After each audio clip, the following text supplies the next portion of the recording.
Hello and welcome back to Let's Play Pikmin 2. In the last episode we got started, we met the captains, we met the Pikmin, we met the ship, we crash landed in the Valley of Repose, but more or less we're okay. We've got our mission to collect treasure, so let's get to it. Let's go back to the Valley of Repose. It's the only area we have available to us, of course. We've got two main missions today. First mission is to raise our Pikmin numbers as high as we can, and the second mission is to explore, find a way to expand our horizons a little bit. This is, again, another day that isn't going to be your standard, just like set 15-minute day. Good morning, workers! Ready for another day of toiling for the profit of your company? The Pikmin seem to still be asleep inside their onion. What lazy creatures. No wonder they lack survival skills. Stand beneath the onion and press A to call them out. Yes, ship, the Pikmin will not do anything unless directed. To be fair, they have seemed to be on the brink of extinction both times we've been here to this planet so far, so yeah, maybe they do lack survival skills. If you call the Pikmin, they will come to you faster after exiting the onion. So, let's start to work on mission number 1. I actually didn't mention it, but with the pellet posies, the Pikmin will kill it if you put them near it, but if you land them directly on top of the pellet, then they'll just kill it instantly. This is the bud for a pellet posy. It is not sprouting anything useful yet, so we're just gonna leave it there. I think I am actually gonna leave Louie here. That way, as I gather Pikmin, he can pluck them. Pellet posies come in a few different varieties. They, of course, come in the standard 1 pellet variety. They come in 5 pellet varieties. Later, we're going to see them with 15 pellets, and I think they might even go all the way up to 20. The number on top of something that you're carrying shows the minimum amount of Pikmin you need, and the number on the bottom shows the amount of Pikmin that are actually working on it right now. You can put up to double the top number onto something that Pikmin are carrying, and it will help them carry it faster. Obviously, the more Pikmin you have, the faster it'll go. Let's see, is this thing grown yet? No, it hasn't. We might have to wait for that. We need to have at least 35 Pikmin to get that paper bag down, and that is going to be our next objective. Enemies will give you Pikmin as well. I believe the dwarf bulborb that we carried yesterday gives you 3. If you match the color of the Pikmin with the color of the pellet that they're carrying, you will get extra Pikmin. So for the 1 pellets, you get an extra 1 Pikmin, bringing the total up to 2. I believe the way it works for the bigger pellets is that if you have a different color of Pikmin carrying it, you won't get the full amount on the pellet. So if you're carrying, for example, a 10 pellet, I don't know the exact numbers, but you'll only get 10 Pikmin if they are the color of the pellet. Let's knock this bag down, and then we've got a little bit more combat. Not that fighting a dwarf red bulborb is hard, but there is actual risk this time. You can lose your Pikmin. Much like with the pellet posies, if you land directly on top of a dwarf red bulborb, you will kill it instantly. This only works for the small ones. It's not going to work for the big ones. Nah, I've got 28 Pikmin. I can do this. This is a regular red bulborb.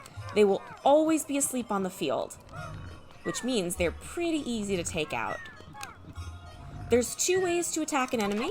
You can either swarm into it, or you can throw onto the enemy. In Pikmin 2, I prefer to throw. In Pikmin 1, I believe it was faster to swarm, but that's because something about the control scheme was different. I don't remember exactly the way it works.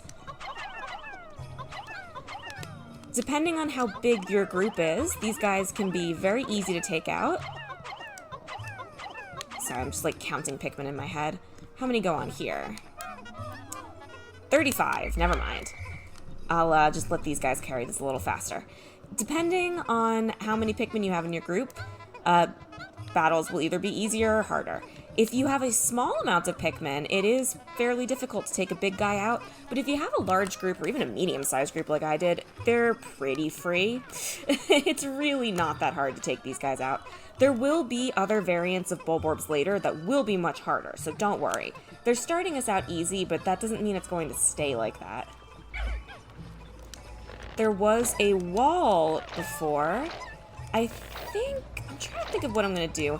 Time management isn't super important on this day because there is going to be something that's going to like disrupt things and you have to end like the day before. But for the most part, you are trying to figure out what tasks you can do at the same time and what tasks you can do quickly. So right now, the little time management puzzle they gave you is, do you want to get all of your Pikmin on the white gate and get that going as quickly as possible? Or do you want to get them started on that can and have that going at the same time? Which is what I think I'm going to do. If you have Louie in your party, you can pluck Pikmin faster. That's one of the only advantages of having the other captain with you. The other advantage could be there are going to be some puzzles later that you need two captains for, and if you don't know where they are and you're just exploring, having the second captain with you means that you can tackle them as you find them. I know where everything is, so that's not as important for me, but it is something to keep in mind if you're going through the game and you don't really know where everything is yet. So I'm gonna have this...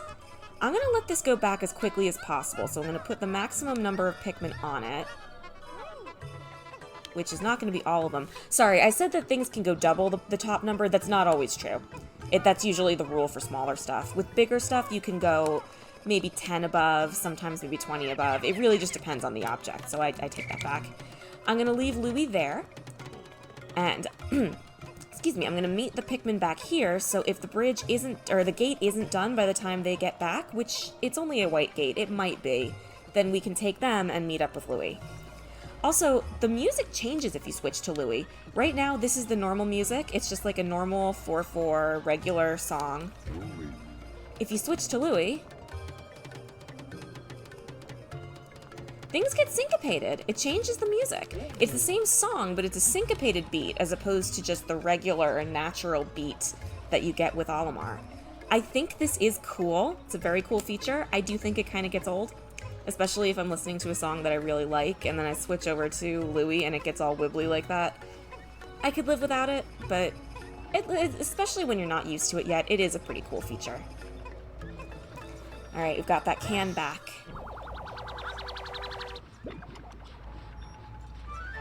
This is worth 170 Pokos, and it is apparently an utter scrap. What does it say in there? It looks like it's something Mario-themed, maybe. 250 milliliters, I think? Yeah, that looks like something Mario-themed, or like Nintendo-themed or something. I'm sure somebody's got a picture of what that actually looks like. So now we're going to take Olimar and march our Pikmin back to that bridge. We are halfway through the day. This day in particular, that doesn't matter, but we are halfway through. When you get halfway through, you get a little chime. I'm not sure we got... Oh, there's the chime. I was going to say, maybe we talked through it. I think you might also get a chime for 3/4 of the way through. This gate should go pretty fast now that everybody's here. The white gates don't take very much effort to knock down. There will be stronger gates later. How could Pikmin destroy such a massive wall? When masked, their might is ferocious.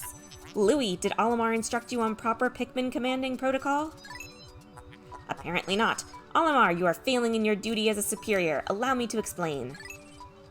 Press A to grab Pikmin and release to throw them. Call them into a group with B. Press X to disband the group. Use C to issue orders and objectives to the group. C is useful for swarming Pikmin around treasure and enemies, or making them march in a line. We knew that already. That's just one last little note that the game's giving you. Hey, this is how you control the game. That's water. We can't go in water. The Pikmin will drown in water. If you let them stay in there for too long, they will die. So, we can't go that way.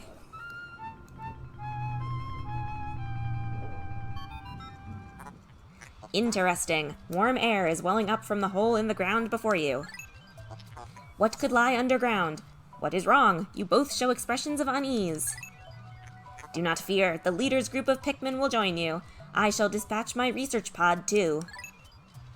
Approach the hole and press A to jump in. This is another thing that's rather polarizing about this game. There are caves. Some of them have hazards, this one does not. This is the emergence cave. We are going in. Some people don't like the caves. They think they ruin the experience of Pikmin being outside in the bright, fresh air and just sort of... People think they don't really feel Pikmin-y. I understand where people are coming from there. I love the caves. I think it's a way to get more game out of this Pikmin game. I love them. I like the underground atmosphere. I think it can make for some really cool ambience. And it's not like all the caves look the same either. And it's just a way for more gameplay.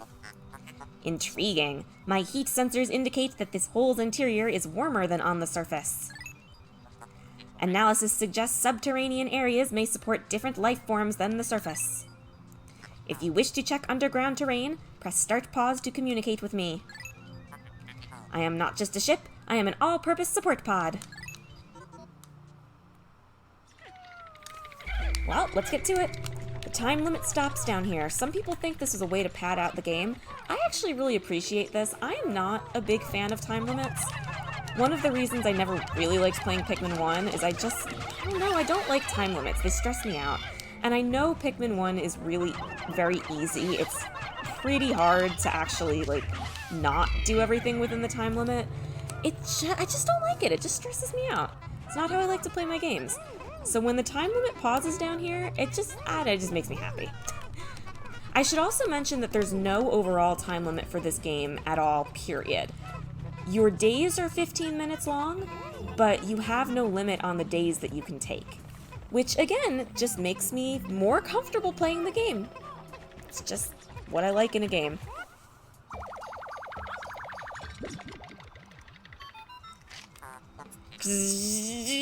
How could you possibly consider this beast a treasure? Beasts are incompatible with my circuitry. I suppose I will store your finds in my hold. But I do not think beasts will be worth much. He's right, they're not worth very much. It's probably best not to go after them if you have to go out of your way to get them, but since we're already carrying stuff back anyway, we might as well just take them. Gets them out of the way. We got a 7-Up bottle cap, excuse me. The Quenching Emblem worth 100 Pokos. The little beasts don't really add up to very much, but if you get enough of them over the course of the playthrough, they can at least get you to the initial goal faster. We've got an orange. A citrus lump worth 180 Pokos. Perhaps it's a clementine, actually. That little powering down sound is a glitch. That is a treasure that we do not have yet, but it lets you know there's no more treasures in the area. And also, the song that the Pikmin sing changes. When you hear them singing that little jingle, that means there's no more treasure in the area.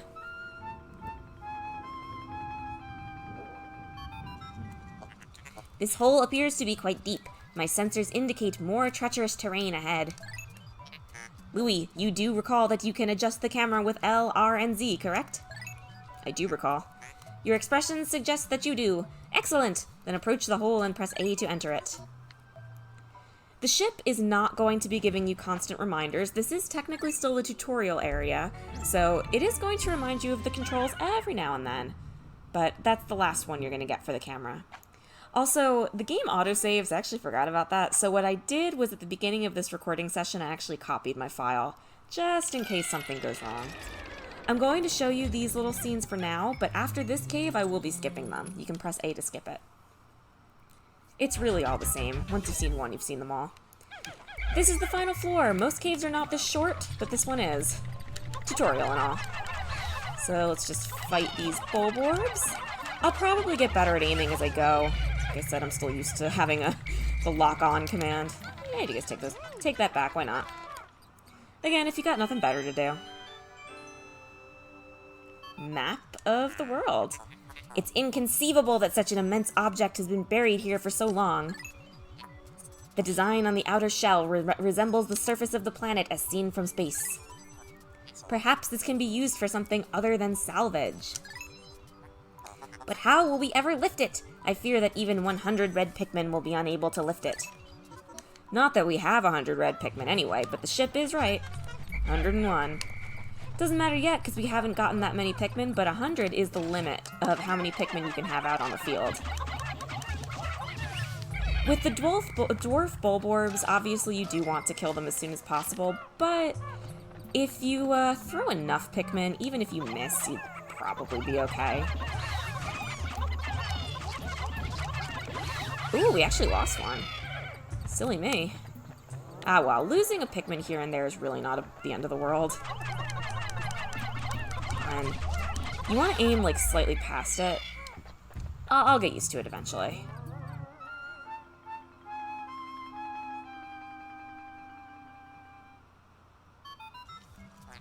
Astounding! A flower blooms in a cave deep beneath the snowy landscape. Clearly it is warmer down here than above. Look, the Pikmin are restless. They look as if they yearn to be tossed into the flower. Indeed they do. And that is exactly what we shall do. This is a candy pop bud. These were in Pikmin 1, but purple is a new color. Oops. Oh, I didn't mean to pluck yet. Ah, well.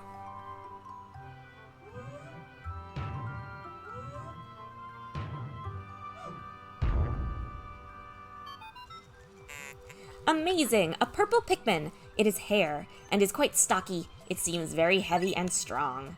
This kind of Pikmin was not mentioned in your report, Olimar. It must be an entirely new type. Transforming Pikmin by tossing them into flowers? Intriguing. Perhaps there are others? Yes, this is something you had to do a couple times in the original game. You could convert Pikmin into different I was trying to toss. I guess I must have been in range with plucking the flowers.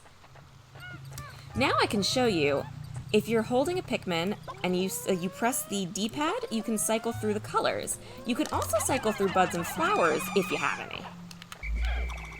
Purple Pikmin are very, very important. I would even go so far as to say that they are the most important Pikmin type in the game. They are excellent fighters. They can stun enemies if you land a direct hit on them. They can also, I think, instant kill a few enemies that red Pikmin can't. Maybe not, actually, now that I'm saying that. I think it's just the stun.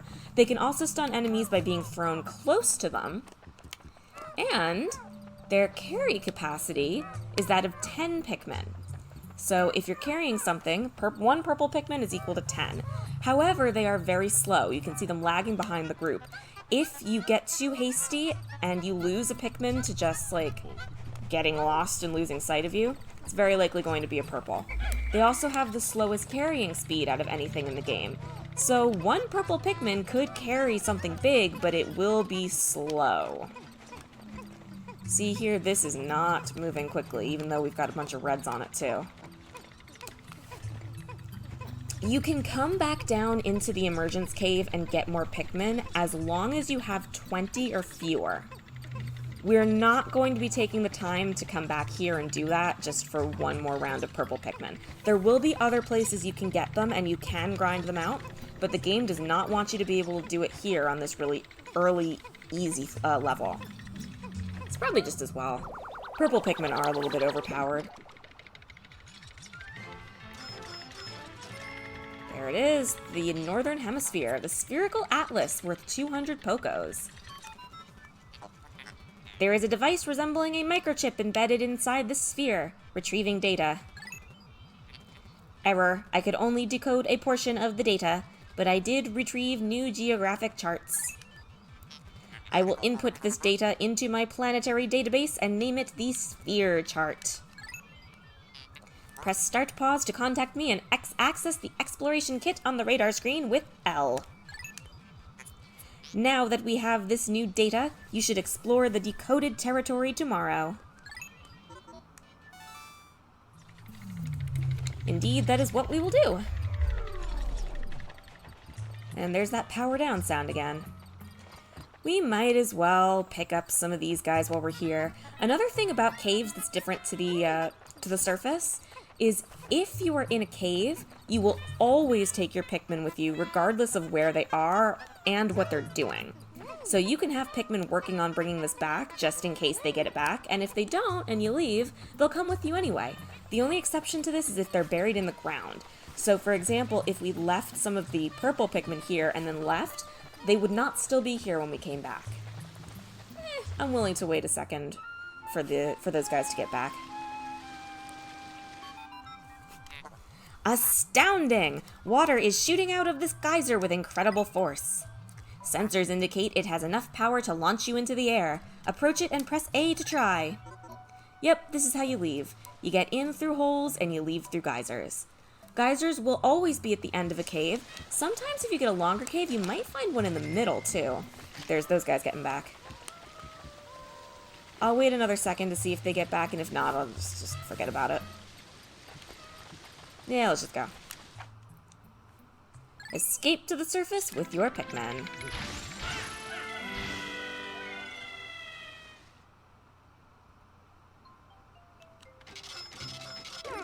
Treasure salvage. Cave complete. This screen is very special. If you wait on this screen for a little less than 4 minutes, I believe 3 minutes and 50 seconds, which I will do now, and I won't make you wait with me.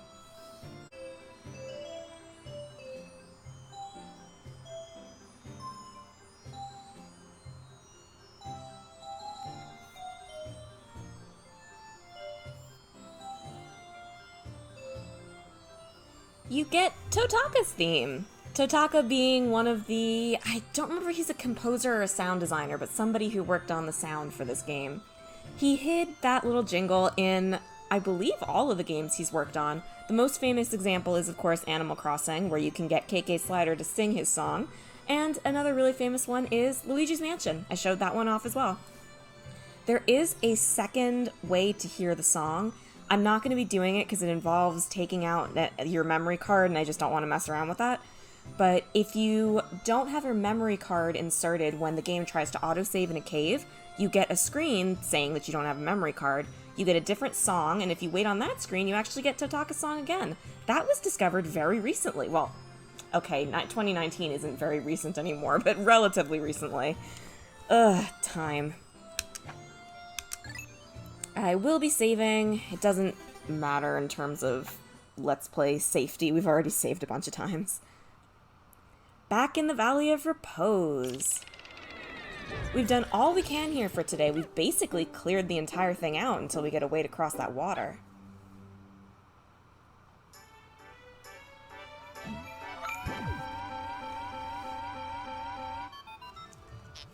You have successfully returned to the planet's surface. Excellent decision-making, gentlemen. We must celebrate your first successful spelunking expedition. You've gathered a large amount of data that needs in-depth analysis. I shall send a report back to the President tonight detailing your progress.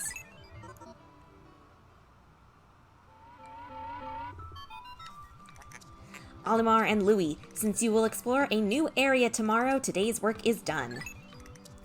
What? You still want to work? Unacceptable. You may not realize it, but you are exhausted.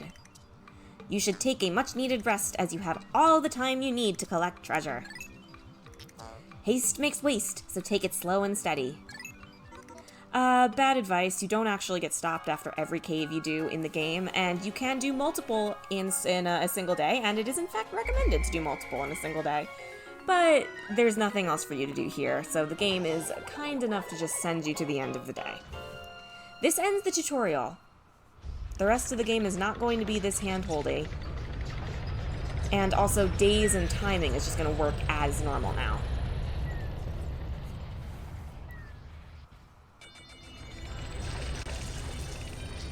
I love this version of the ending song. It's a little bit different in all three versions of the game, and I think this one's my favorite, although I really do like Pikmin 3's as well. Here's our funds earned for the day. We're almost at 1,000. We had a net gain of Pikmin. We embarrassingly lost one in the first cave, but whatever, net gain.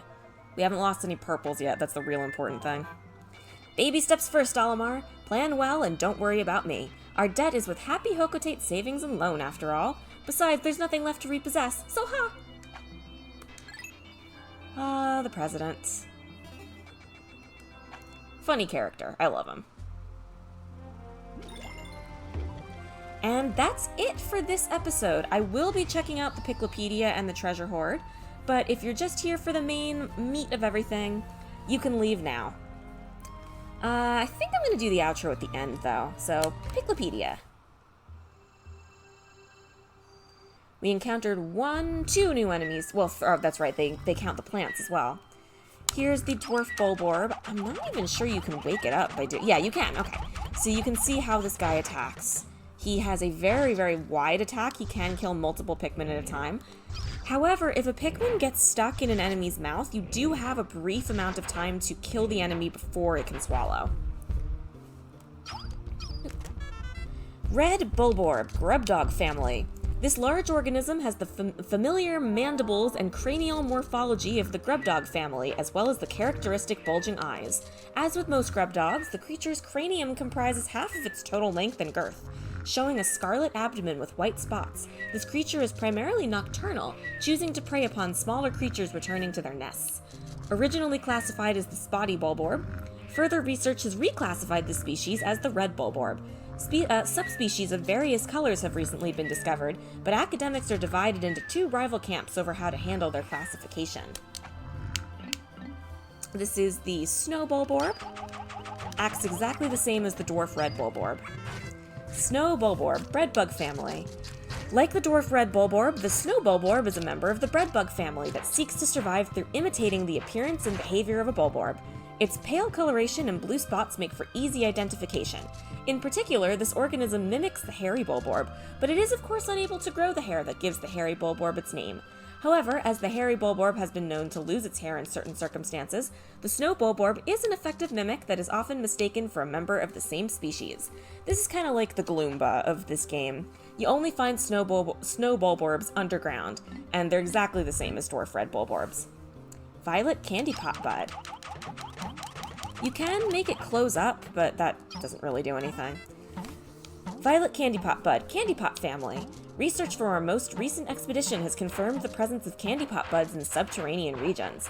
Considering the microecologies this plant has been found in, one could surmise that it could be found in any cavern, regardless of geographic region. Tossing Pikmin into this flower results in the release of purple Pikmin seeds, regardless of the color of the Pikmin tossed in. This variety of candy pop contains robustly odoriferous... I think I got that right. Odoriferous oils. If candy pot flowers could be cultivated, there is no doubt that the plants would offer multifaceted benefits to the cosmetic, medical, and tourist industries. Let's check out the treasure hoard. Citrus lump. There it is. This fruit was dug up from the floor of an icy cavern. It appears that the fruit's thick skin protected it from the frigid cold. It's quite remarkable. The shape of the fruit eerily resembles the president's head. P.S. The labyrinthian underground entrails of this planet are like a completely different world. I don't think real oranges can prevent being frozen like that, but whatever. The area we recently touched down in is blanketed with a fresh layer of frozen precipitation. As tranquil and relaxing as it is, I named it the Valley of Repose. Using Pikmin to move obstacles, I was able to open up some new areas to exploration, where I found this hunk of metal. Quenching emblem. I often brag about my inexhaustible supply of self-control, but when I peer at this treasure, I can't help but want to take a drink. Perhaps that means that bottle caps are a thing on Hocotate as well. The purple Pikmin were somehow able to carry this massive treasure. Today, we measured their physical strength using the ship's onboard beefometer. It seems that they have 10 times the weight and physical power of any other Pikmin. When I throw them, they land with a resounding thud. I've decided to commemorate the cave I first encountered them in by naming it Emergence Cave. Also, last time I said I didn't know what the weight was. Weight is how many Pikmin it takes to carry a thing. Obviously. That's it for reading for today, and that means that's it for this episode. So thank you very much for watching this episode of Pikmin 2, and hopefully I'll see you in the next episode where we explore the Awakening Wood. Bye-bye!